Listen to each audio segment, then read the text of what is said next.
Welcome to the first episode. Yeah.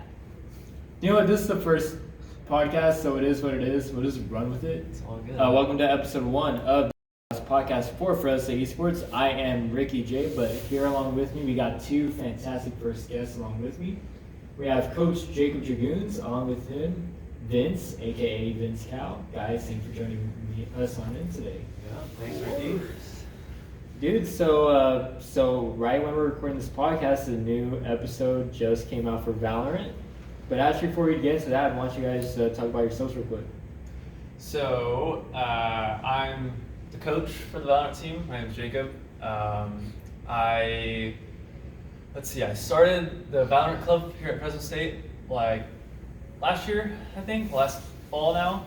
And we kind of just had a club going on, but then as the semester ended for that, we ended up trying to get into the actual esports program, and eventually we did last year. So that's super nice. We have a pretty competitive team right now, and we're excited to go into the next semester. That's good. And Vince? My name is Vince Lamb, or VinceCow. I'm a junior here at Fresno State. I'm a graphic design major, and I am the IGL. I call myself the captain of the team. We don't really have a captain, but I'll say I am. I can do it all. What can I say? Yeah, close enough. Yeah. I guess That's pretty much it. I just like to mastermind the pawns. Yeah. For the Valorant team. I would say you two were like both key fundamental pieces. Jacob, I talked to this during like our interview like way back at the start of last season, how you were essentially like the founding father of the Brauer and Esports team, so we appreciate you for that. Then Vince, like your energy is just like a whole other level. Like when I first like met you compared to everyone else, dude, you just stood out. Oh yeah. We're gonna change. We're gonna make waves. We're gonna make waves. We're here to make waves. Here to make waves, yes, sir. So let's go ahead and just talk about the new apps, because let's see, 2 maps taken out, Bind and Breeze, one of my babies taken out, but to replace those two, we got the Return of Split, but then we also got in a brand new map, Lotus, and we've already talked about this a little bit beforehand. Should we just get this out of the way and just talk about Lotus?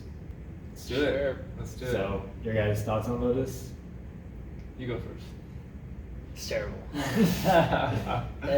It feels like Haven with 3 sides, but then like the movement and like spacing of old Split. You know what I mean? Like everything is small in quarters with 3 sides that are like inaccessible. Yeah. It seems like they wanted to try and have like another Haven style map with 3 sides, obviously. And they wanted to have the map play big, but it's all really tight, small corridors, so it plays really small. It's like a combination of Pearl to me and Haven, I guess. But it's really easy for fast flanks to come in, so it's really unforgiving when maybe you all try to like push a site, but then you get stalled a little bit, and then all of a sudden there's people in your spawn like shooting you in the back, or those revolving doors too. Those suck. So. I don't know. I think in combination of all those things, it's going to be a really hard map to play. And as of right now, since it's just like the first couple of days of impressions, I think it's not very good competitive-wise. But we'll see how it goes. Like I thought Fracture was going to be a terrible map too, with the zips going all across. But then ended up people like that map. So I don't know. I guess time will have to tell how this map turns out. I think it's the first time I ever heard someone say they actually don't mind Fracture. No, Fracture's terrible. I personally hate Fracture, but I know teams like playing it. Yeah. So I don't know how. You just gotta have a certain playstyle, Yeah. So now the real question is, would you guys rather have Lotus or would you guys rather have Breeze stay? Because I know people hate Breeze. Oh, I always say this: if you don't like Breeze, you have bad aim. That's it. Like I love Breeze. Breeze is like the best map. Like A side, you can hit it from 3 different entrances: hall, mid door, A main. It has a whole mid where it has a top mid, elbow, tunnel, mid doors. Like mid is, you have a lot of play around mid, and then B main's like kind of bad, but it has 2 entrances still, It's not like a one complete choke. That map's good. It's just, it's too big for people, and they don't know how to aim. Yeah, I'd say for Breeze, I would rather have Breeze than Lotus, because right now Lotus just seems like an awful map. But the thing around Breeze is that it's really lurk heavy, so it's really like about playing the map well and getting picks off of your positioning and reading the other team's positioning. Like sure you could just have like random rushes A or rushes B, but most of the time it was like trying to work the map, like faking a site and then walking back and getting a pick through elbow or like walking at mid. Because it's really hard to watch everything on Breeze because there's like A main, then there's Vince, then there's mid, and there's elbow and mid, and then there's B main. There's like so many areas where they could lurk up.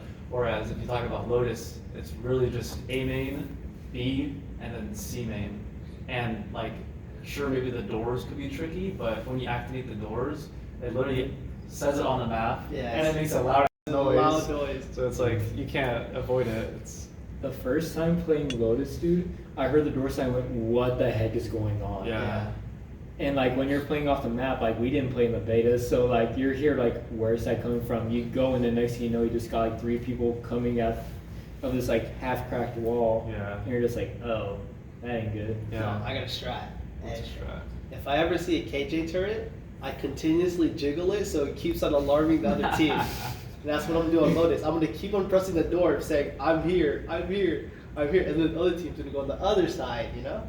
And Yeah. that's where we get them. I guess yeah, you could big brain it like that and try to juke them out. Like you activate the door, but then you don't go through it, or maybe you activate the door, don't go through it, and then you activate it again, and then you do go through it, like something weird like that. But I feel like for the most part, it's not gonna be very good. I think it plays like split in a way that it's like really small, tight bunch of corridors. So I don't know. I was saying there isn't really a map that would, like for me at least, I don't think there's any map that's like as side cornered as Lotus right now, right? Like maybe Bind was kind of like that. I'd say like Pearl mid. Pearl mid is mid, like yeah. a lot of like left and rights. Yeah, Pearl Mid and Split. I'd say are the main ones right now. Oh yeah, then speaking of Split, we'll just go ahead and dive into that as well. What do you guys think about the changes? Have you guys got a chance to play the new Split yet? Yeah, I played it maybe twice. The changes, to be honest, seem pretty underwhelming. I feel like for the map being out for a whole year, that they could have definitely revamped some stuff or made some bigger changes. I guess the changes that they did make were pretty nice, but they're more like quality of life changes than anything really massive. So I don't know, I think overall there were decent changes, but they didn't change enough for it to justify the map being out for a whole year. Yeah. So I don't know. I completely agree. I would have said the same. Yeah. That's exactly quality of life. That's it. Yeah. It's like plays exactly the same, Yeah. which is kind of a good thing, because it's like one of the most favorite maps to watch. You know, so maybe it's a good thing. I mean, we'll see. I mean, like a lot of people wanted Split back. I know a lot of people wanted Bind out. A lot of people wanted Breeze out. A lot of people wanted Icebox out. That's true too. I always say I also say this too, but if people think Split is defense sided, then you're also just bad in the game. Really? Yeah, You think so? 100%. Because it's the same thing. Like It's not bad, the game. you just send one person A, and then you do like a 2-2 B split, and you just figure out the whole map after that. Like if you just send one person to go slow A, 2 people to break the stage roll mid, and then 2 people to like default B main and like break Cypher detail. Yeah. And you have the whole map figured out. You choose to go fence, and you have 3 people pinch ramp, and then take A, or you do a 4-man hit on B. You know, and have the A lurk, get the rotator. It's like, that's like what the pros do. So like, Yeah, that's like the standard default basically Yeah. on attacking split. which you kind of have to do every single round, you know, to even get rounds on attack. But like, if you know how to do that, then like it's playable. You know, you can get like 6 easily Yeah. on attack. So I think the map is not that defense sided, but it can be if the attackers don't know how to play. And then I know we talked about this a little bit earlier. Jacob, you mentioned this and this having interest. Possibly Harbor, that Split could be Harbor's map potentially? Yeah, I think right now Harbor doesn't really have a home or like a real solid place in the meta. But maybe with Split coming back, he could potentially. We were theory crafting that maybe he could replace a Sage in mid, but I don't know, the more that I think about it, I think Sage is just way better overall. But we were also thinking that maybe he could act as like a Viper wall as well. How you kind of just split the whole map in 2, especially with site takes and whatnot. So I don't know, it could be useful, and we'll see. His ult is definitely going to be good because the sights are really small and compact, so your ult literally clears everything. If But there's smooth creep on site, you probably get like 3 circles like all in the whole site. yeah.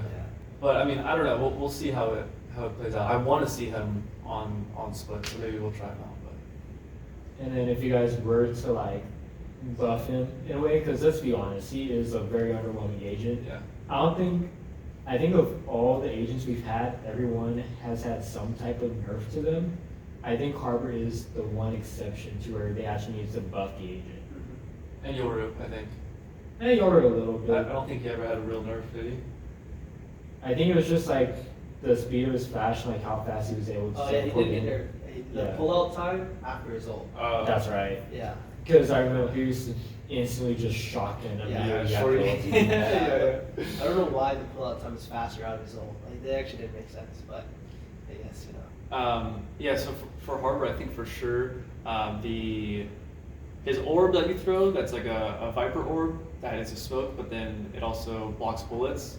Once you destroy it, it goes down, the smoke goes down immediately. I think a good buff for him would be that when you throw the orb, it still has the amount of health that it has now, but when the enemies shoot it and break it, the smoke still stays up for, I don't know, 8 seconds or so. So because right now when you shoot it and it breaks, the smoke goes down and you can see everything. So I think that would be a nice buff, especially when you're trying to like defuse a bomb. You throw an orb down and maybe the orb breaks, but then maybe they're spamming in the wrong spot, so they can't see you, so you get the defuse off. I think that would be a really good buff. I don't know, maybe something with his ult could be tweaked as well. I just don't know exactly what would be balanced. So. The teammate thing, man. The what thing? When you have a Harbor on your team, all of his abilities slow the team Oh, also. yeah, that's right. Which is terrible. The wall. It's awful. Like, Yeah. even when I'm playing with Harbor, like, I hate it, you know? Yeah. It's like you don't get decayed when you walk through a Viper wall on your Exactly. team, But so you why get do you get slowed. slowed Exactly. with the Harbor wall? Yeah, that's true. You shouldn't get slowed. Like, honestly, they gave him 2 walls, and just might as well give him 5. He's still not gonna be able to play. I would say it's almost like a self-sabotage too, because at least if you're Phoenix, you play through your wall, you gain a little bit of health, but if you're Harvard, you even get slowed Yeah, yourself. exactly. Yep. Yeah.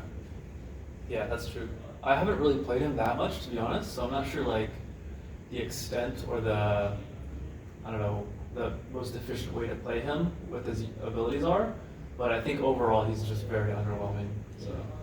Like the idea is there. Like I love the idea of like almost like a Viper wall, but you're able to like bend it to like however you need to. Yeah. Like I know like I use it on Breeze a lot whenever we're pushing up like A side, block off the left side, but then there's that narrow choke points where you just shoot down anyone peeking on like the right side of triangle. Yeah. So the idea is there, just needs just a little bit more other than just an additional cascade, you know. For Yeah. sure. Yeah, for sure. Right. And anything you guys want to like mention about like this upcoming season? Anything you guys are excited for? As far as like competitive wise goes, in the actual like ranked season for Valorant, I'm kind of looking forward to the new The tourney system?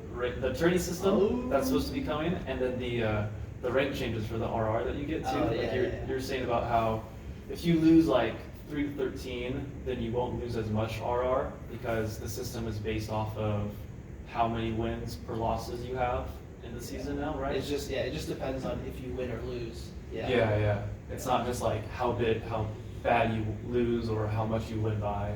So Yeah. that's kind of an interesting change. But then the tourney mode too. Tourney mode's Having crazy. inclined tourneys is gonna be pretty sick. So Yeah. I'm excited for that. Because I just tried Clash for League of Legends, which is exactly what they're going for, and Yeah. it's a good system. Like I didn't know how good it was gonna be. It's not bad. Yeah, I think it'll be a lot of fun. So I think that's kind of what Valorant needs is just more stuff to spice up the game, but in like a competitive aspect rather than like adding another replication mode or a snowball mode. Having a reason to play. Yeah, for sure. Yeah. I think it was supposed to be interesting because like one of the things to talk about was like with like their whole entire VCT circuit was like you have the top people performing in the actual VCT circuit, you got the Challengers League, but then you got the ranked mode, which is implementing that competitive mode, that competitive tournament mode we're talking about. Mhm. That's gonna be huge because like for instance Trent was like a 1 in a million fine for the guard. Like just when you have him run solo queue, Yeah. get into a game, he pops off, you give him a tryout, he gets in. But now with that competitive tournament, you got eyes on you now. Yeah, for sure. For sure. I think that's going to be a good way to sneak up into the tier 3 scene, tier 2 scene, and then probably get recognized by some of the top teams. Because right now it's like you just kind of grind ranked and play some offline or some online tournaments and just like hope that you get recognized. But I think with this tournament system, maybe it'll actually help that. So Maybe you get cosmetics too. You know? cosmetics. No, because in Clash. Oh, for like rewards. Yeah, like rewards for playing well, you know, or like Yeah. getting higher places. Because like people play ranked for 3 months straight just to get the same like little buddy, you know. every Yeah, season. that's true. That's true. This training system, you know, you might be able to win. some You know, stuff. I'm surprised that they didn't even like revamp the animation for the buddy. Yeah. It's been the same for like the past 3 acts. Yeah, spinning. It's like, Yeah. like at least from the first act to the second act, they changed it a little bit. Yeah. But then ever since then, it's like been the complete same. I got it today, by the way. Yeah. They did come in. Yeah, they fixed it. I remember Keo just posted this on his timeline. He was like, how cool would it be if like rather than just the same buddy, like actually had to give like an animation, like when Icebox came out, we should have given it like some type of ice feature. If it was like revolved around Pearl, give it like a water feature or something. Yeah, it should be like, Lotus now. I mean, even grassy. every act has like its own kind of theme. Yeah, like it that's has true. its own color scheme and stuff like that. So it should be based off that. I feel like. Yeah, like I don't know. 100%. I don't know why they haven't done that. Like Apex does that, right? They Yeah, have- Apex does that. Even like I know like Fortnite during like their seasons, even their stuff had a theme around Yeah. it a little bit. So like like you would think like even like with like League of Legends, some of their stuff is revolved around like usually typically like the newest champions are involved. Yeah, for sure. You know, just give me the new character already. Yeah, just give us a new character. Yeah. They only gave us one character this year, you know? Because Harbor doesn't count, you know? What do you mean Harvard doesn't count? What do you mean? I mean, They gave it's us just Fade and Harbor. No, they Fade's also gave good, us though. Neon Fade's though. good. They gave us Neon. They gave it. No, Chamber was last. Yeah, no, Chamber was last year. Last year, yeah. Neon was this year? Neon was this year. Yeah. No. What? Guys, because it was a duelist, an initiator, and smoke. Oh damn, Yeah. that's cool. I didn't know that. Yeah, but Neon's also butt. Like, Well, I mean, they'll get someone else. So Yeah. you know, so like, hopefully it's good. Yeah. they only give us Fade, really, you know what I mean? Like, they give us Fade and a terrible map. Yeah. Sure. I know. So, All right. Well, I think we'll try to like cut off there. Short little podcast, but I think it's a good introduction. Get people used to you guys. By the way, where can they find you on socials? So my Twitter, my Twitch is just my name, DragoonZ, with 2 Z's at the end. And then you can find my Instagram at Brauer6 as well. yeah, my Twitch and my Instagram is just VinceCow. VinceCow. My Twitter on VinceCow with 2 W's. Hashtag beefy. Exactly. Hashtag beefy. We're beefy out here. But yeah, just VinceCow. VinceCow and everything. All right. That's well, what's up. I say we'll go ahead and we'll see how many people could like get used to you guys because I always hype you guys up. Vince always hype you up in the games. True. Jacob, like you're always like a super strategic guy. Like your Yes, mindset, sir. I've talked about it before. Kind of like DDK, kind of like how Sean Garris was with Sean Sean Garris. Yeah. Trying to be big brain out here, bring the best out of everyone. So yeah. And we appreciate that, and hopefully we'll see more of that in the upcoming NECC. With that being said, thank you guys for tuning on into our first episode of the Doghouse Podcast. I hope you guys enjoy. You can follow Fresno State Esports on all socials at Fresno State ES. And then just stay tuned because we have more content coming in from not just Valorant, but also Rocket League, League of Legends, and our championship Overwatch team as well. Yeah. So yeah, hopefully you guys are able to tune on in to more of these episodes, and then we'll see you in the future. See you. Peace.